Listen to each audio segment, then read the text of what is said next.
Hello everyone. Emotions like love, courage and fear not only exist in humans but also in animals and birds. Today we are going to read such a story from the chapter Two Stories About Flying, which is written in two parts. Part 1 is His First Flight, written by Liam O'Flaherty, who was an Irish novelist and a short story writer. This story is about a young seagull who takes his first flight and how he overcomes the fear and courageously takes the flight. I, Kapila, am going to read this courageous story of the young seagull taking his first flight to you. Let's begin. The young seagull was alone on his ledge. His two brothers and his sister had already flown away the day before.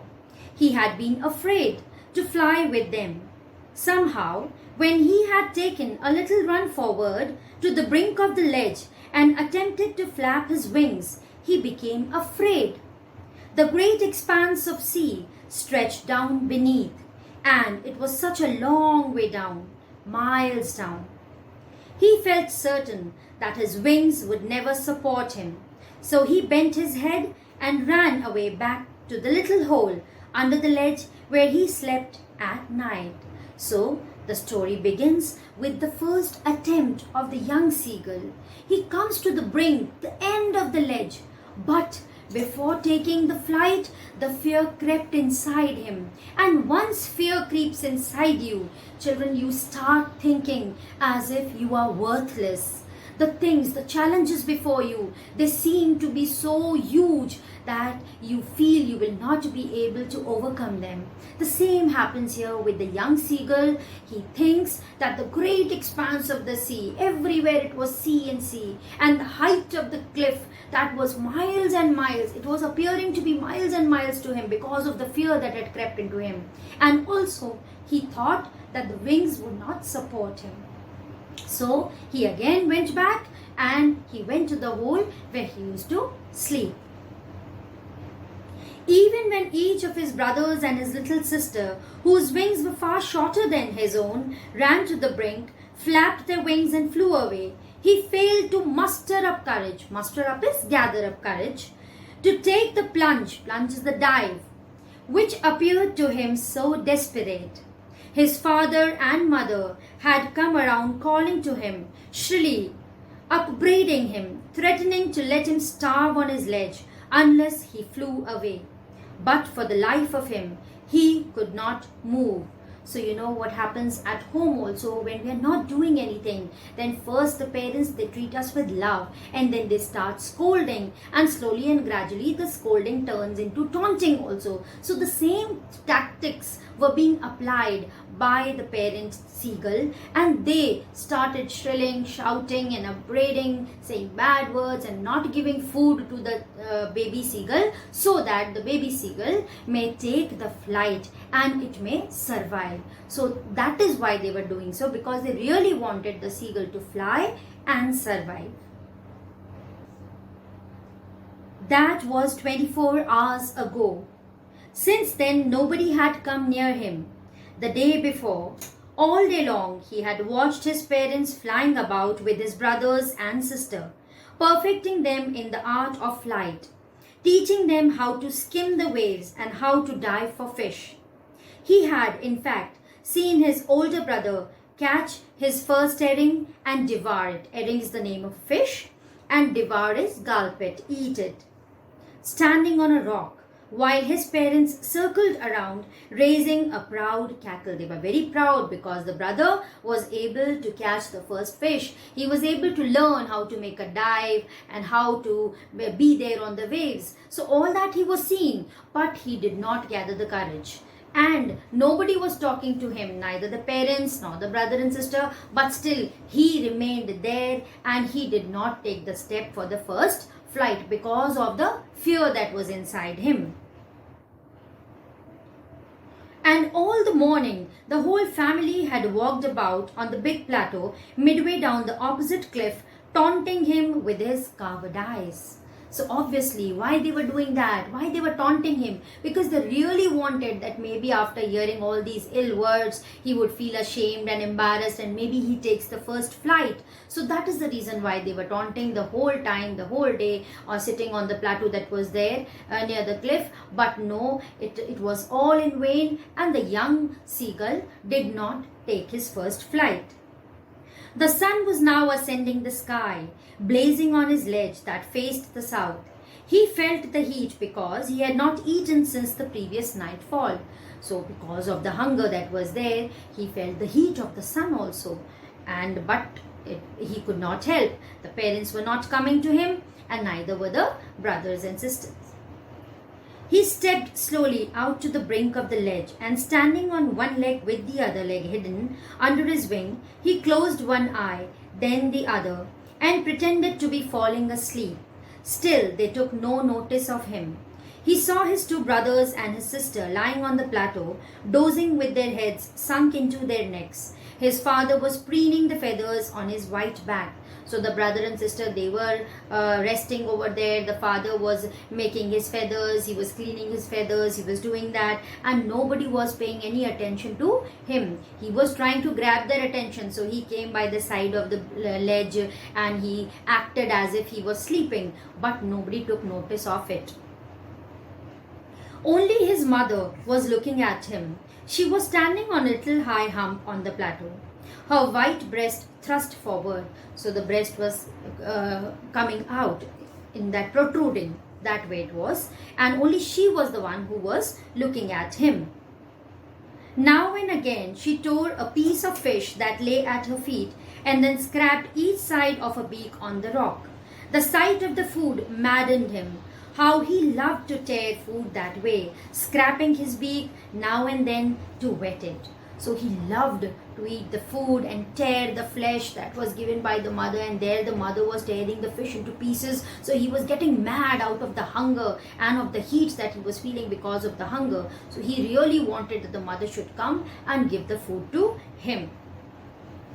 Ga, ga, ga, he cried, begging her to bring him some food. Ga, kula. She screamed back derisively. Derisively is a manner showing that you're very stupid, you have to take the flight, come down, and it's only then that you're going to get the food. So this was the reply he got from the mother. But he kept calling plaintively, and after a minute or so, he uttered a joyful scream. But he kept on calling, he kept on trying, like the children also keep on crying, no? When the mother punishes and she says, no, I'm not going to give you this chocolate or something like that, you keep on crying and you wait, let the mother come, maybe she would come and give me. So in that same manner, the baby seagull also was plaintively crying and then joyfully screamed. He screamed because he saw something. Let's see what he saw. His mother had picked up a piece of the fish and was flying across to him. So this is the reason why he joyfully screamed. He leaned out eagerly, tapping the rock with his feet, trying to get nearer to her as she flew across. But when she was just opposite to him, she halted. So, he also came near there to the end of the ledge, and the mother also came there. But as soon as she reached the baby bird, she stopped over there. She halted. Okay? Her wings motionless, the piece of fish in her beak almost within reach of his beak. He waited a moment in surprise, wondering why she did not come nearer, and then, maddened by hunger, he dived at the fish.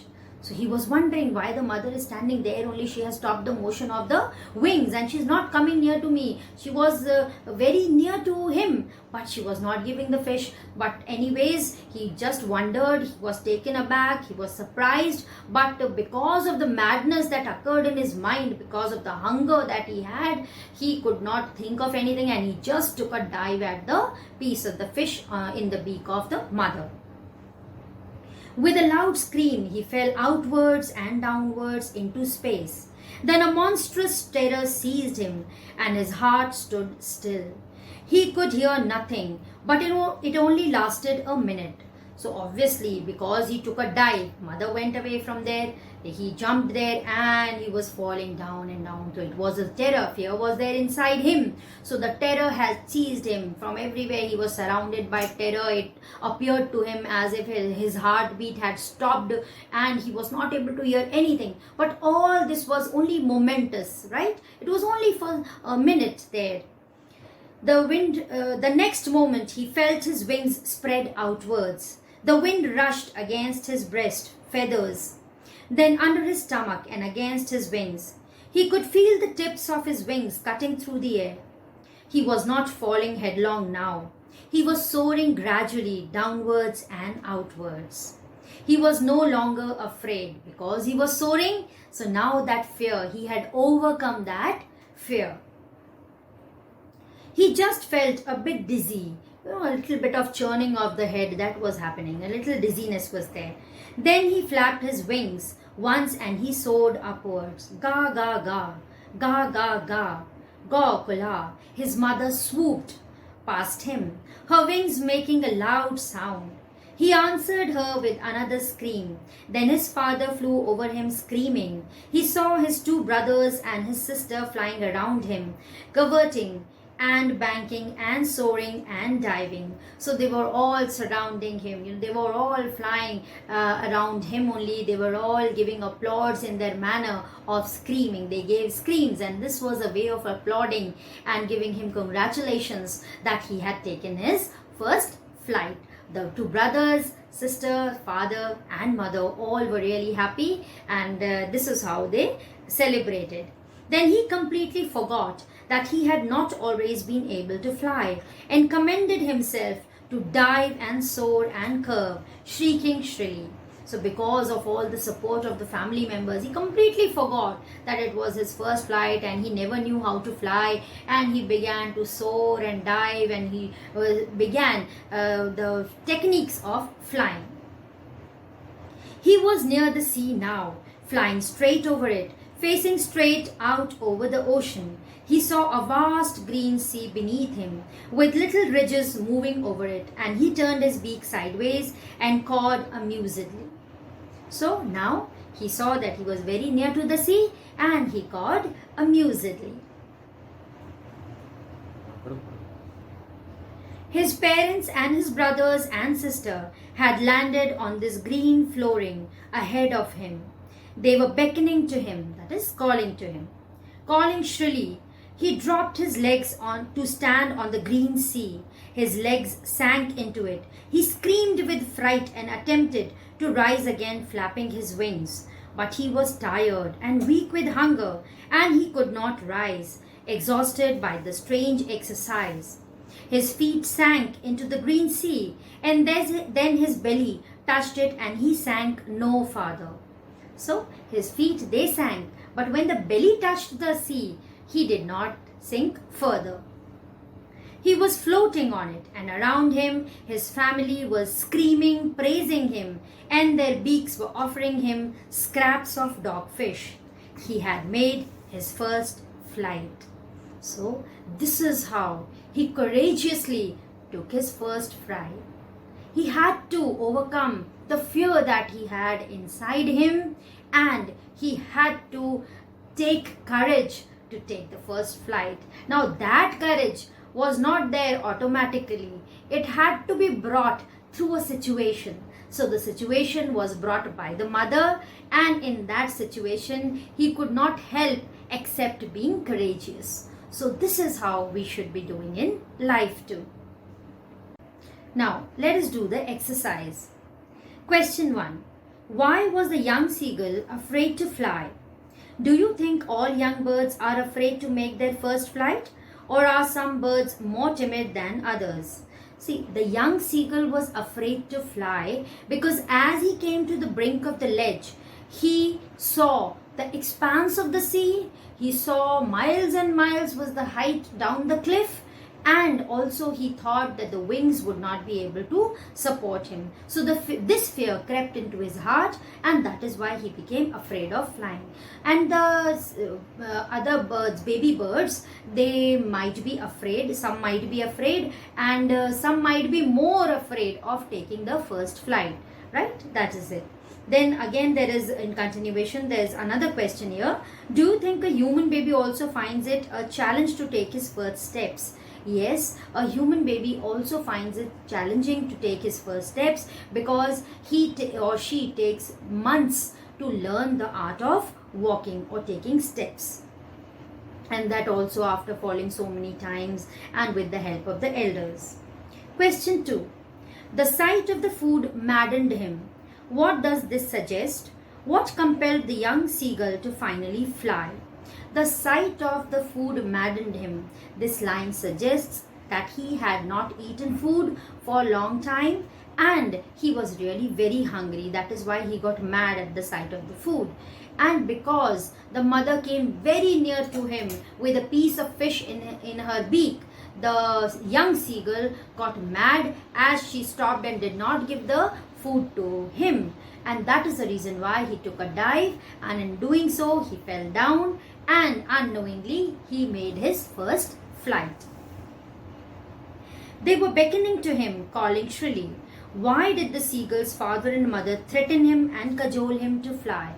See, the parents of the young seagull threatened him and cajoled him to fly because they really wanted him to learn the art of flying, because only then he would be able to survive. So this was the only technique that they had.